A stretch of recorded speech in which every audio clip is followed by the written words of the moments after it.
he wanted to share them all.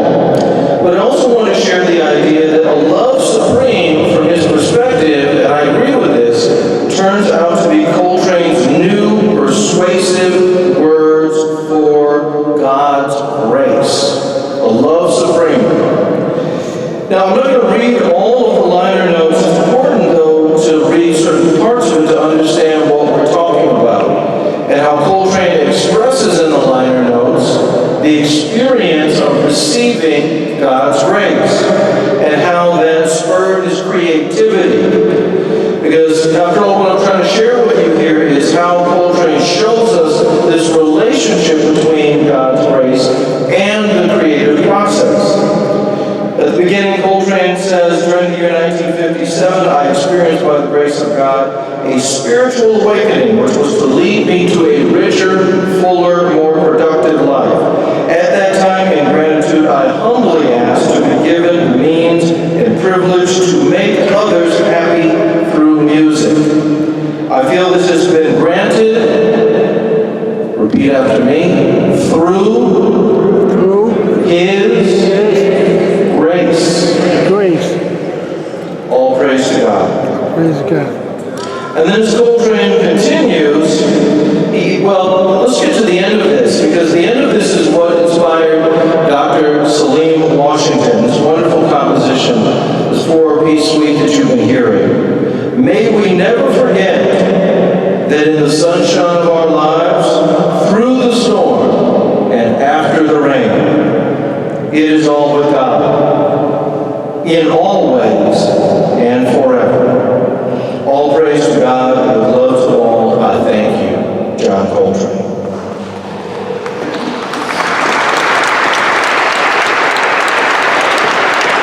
Now, as a bonus in this blog, the writer tells us that Keller, in his book, has a story of a performance, a live performance of A Love Supreme by John Coltrane, a 32-minute outpouring of praise to God. And Keller, in his book, writes, he stepped down from the stage and was heard to say, Nunc dimittis. And that translates to, now let depart. It also translates to, I could die happy now.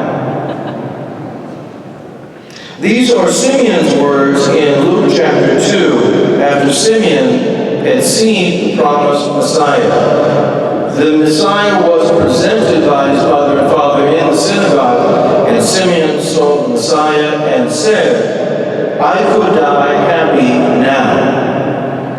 And Keller, in his book, writes, Coltrane claimed to have had an experience of God's love that liberated him from the work for the sake of the work itself. He had been given God's power and had felt God's pleasure. Coltrane had stopped making music for his own sake. He did it for the music's sake, the listener's sake, and God's sake.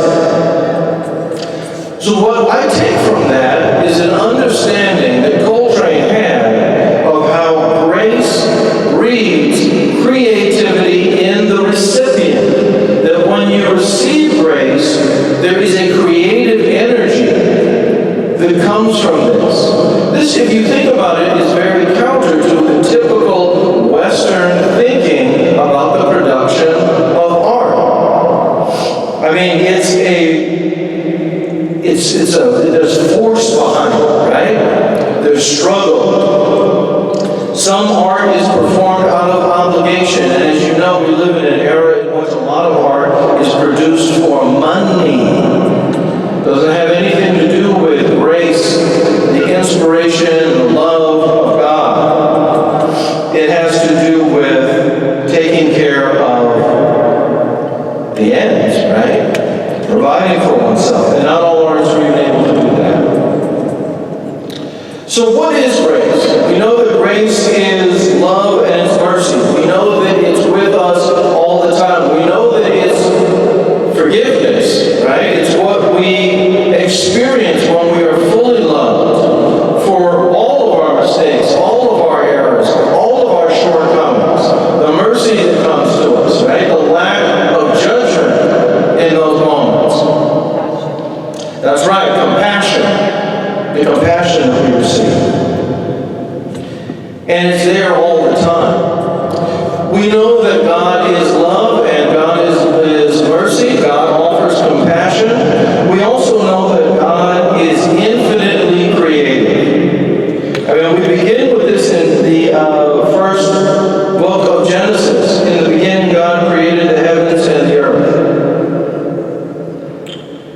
In Psalm 139, verse 14, it is declared that we are fearfully and wonderfully made.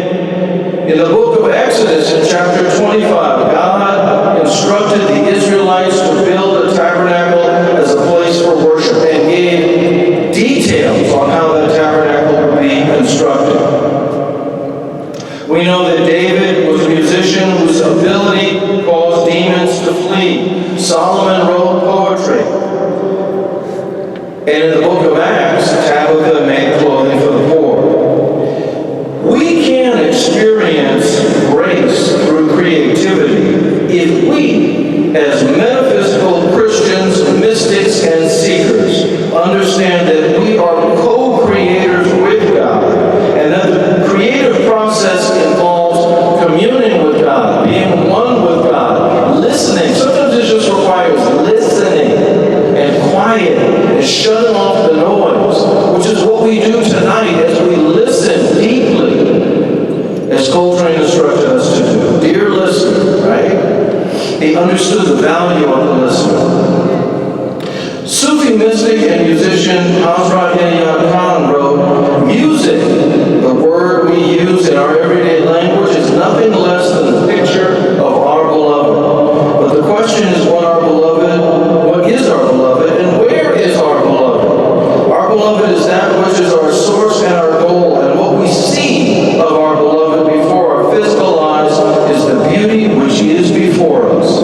And that part of our beloved not manifest to our eyes is that inner form of beauty of which our beloved speaks to us.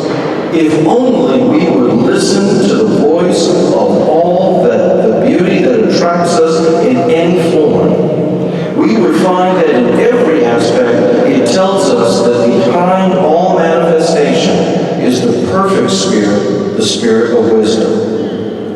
What Hazrat and Coltrane want us to understand is that we are co-creators with God.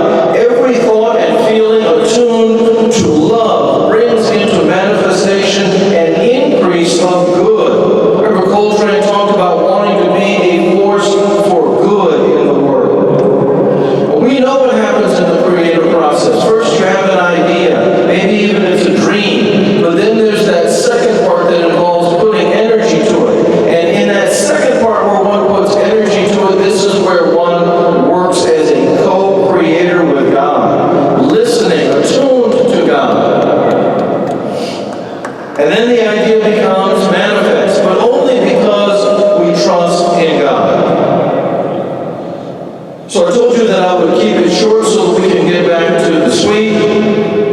Just to give you some context, some metaphysical thinking on this as we continue listening and experiencing grace and love here today as a community. So I have just a few takeaways for you. One, you are called to be creative, and the creative process fulfills itself through God's grace. Two, the call to be creative is a call to trust in God, commune with God, co-create with God, be one with God. Three, the call to be creative is also a call to be free.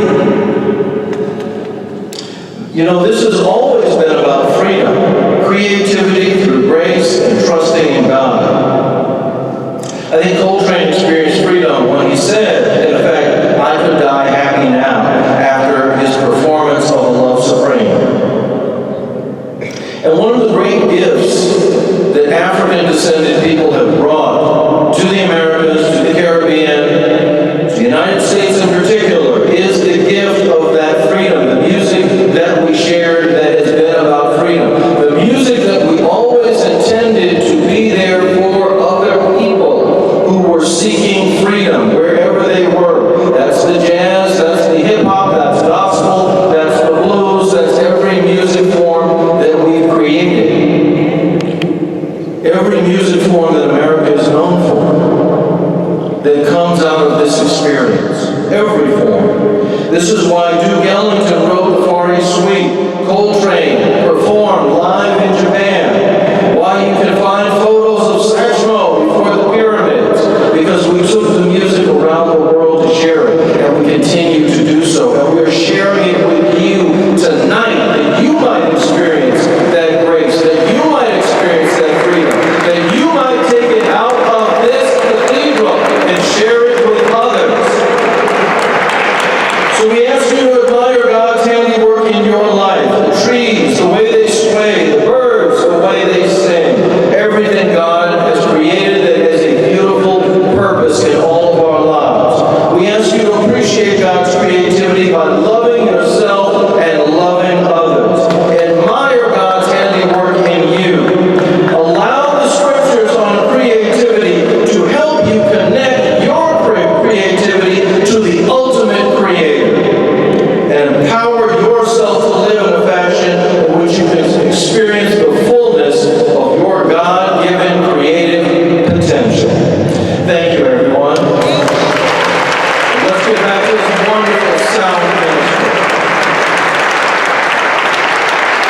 we, the wretched creatures of God, believing and protected by this anointed sound that leaped down from the throne of heaven out of the very mind of God and incarnated in one John Coltrane, the original OG.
Please repeat after these daughters. As I